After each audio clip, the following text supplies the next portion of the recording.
let's make a start, because we don't want to hold you guys up too long.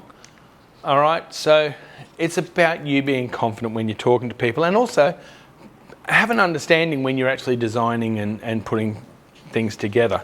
So first of all, what is a power supply? Okay, so basically a power supply is an electrical device that supplies electric power to an electric load. Like, the primary function of a power supply is to convert the electric current from a source to the correct voltage, or the correct current, or the frequency required to power a load. That's it. That's what a power supply is. But if you noticed in there was a couple of ors. Okay, so we want one that provides the correct voltage. We want that one that provides the correct current. We may even need a frequency driver. So we need something that the device that we're controlling is driven by frequency. So we want to be able to ramp the frequency up and down to make it faster or slower, right? When we look at power supplies, they're also known as electric power converters. They're known as many other terms as well, but we all know them as power supplies. Okay.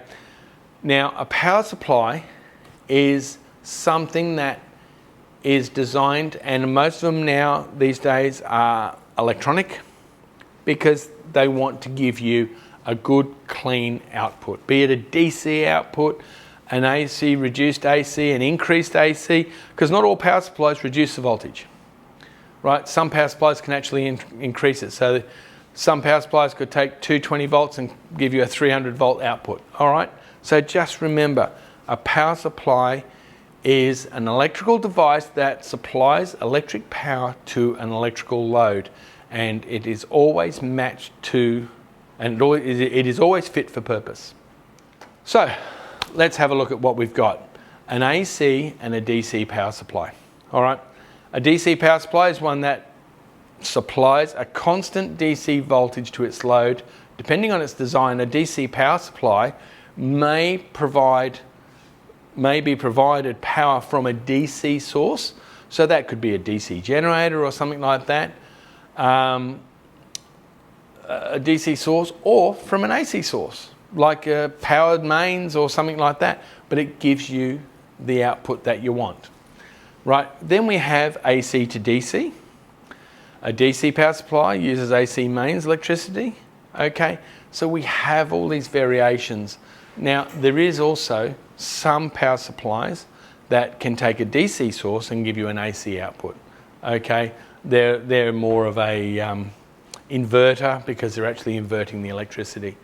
All right, so what we've got there, and if you can see the actual PowerPoint presentation, is you'll see we've got, and it is 120 volts AC at 60 hertz, going through an isolated transformer, through a bridge rectifier to give us a DC output. All right, so we're also in that one, we're also controlling the hertz, the actual hertz output too. Okay, so this example is 120 volts AC in and providing a DC out. All right.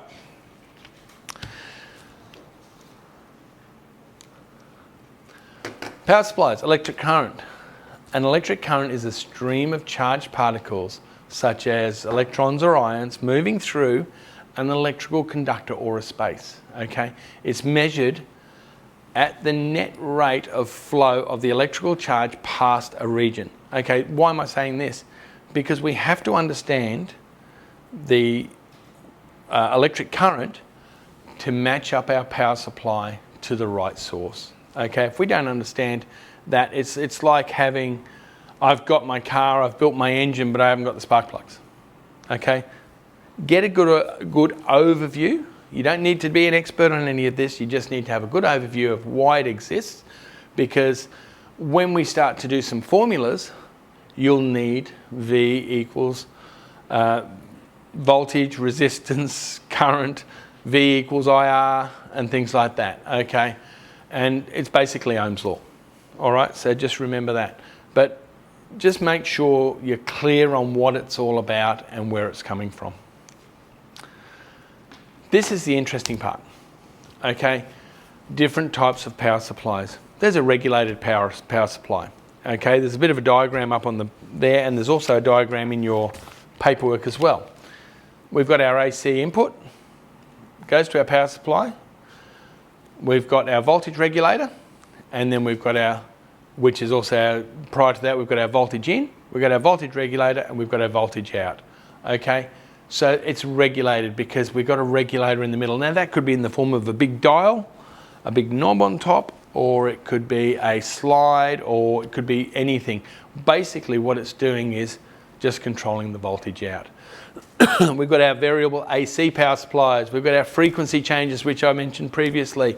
Isolated transformers. An isolated transformer is simply the power supply comes in, it goes to one coil, we'll call it, and the other coil sits beside it, and then you have your electromagnetic forces and things like that, which give you your output.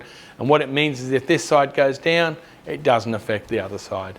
And electronic drivers, like our LED drivers and things like that, they are not isolated transformers.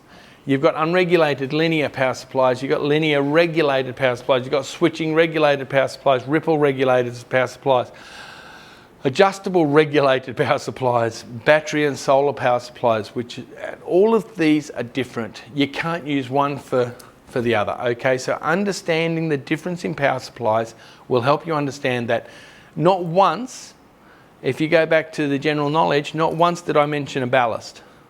So a ballast is not a power supply, okay? So just remember the fact that when you're talking a power supply or a driver, this is what you're talking about. Okay, we actually do break all of that down as to what they are, where they can be used, and how they're used here in our paperwork. Okay, on the PowerPoint presentation, you'll see that we've just used the titles. But if you need to go right into it, or you're unsure, there will be questions out of that page. All right, so familiarise yourself with that.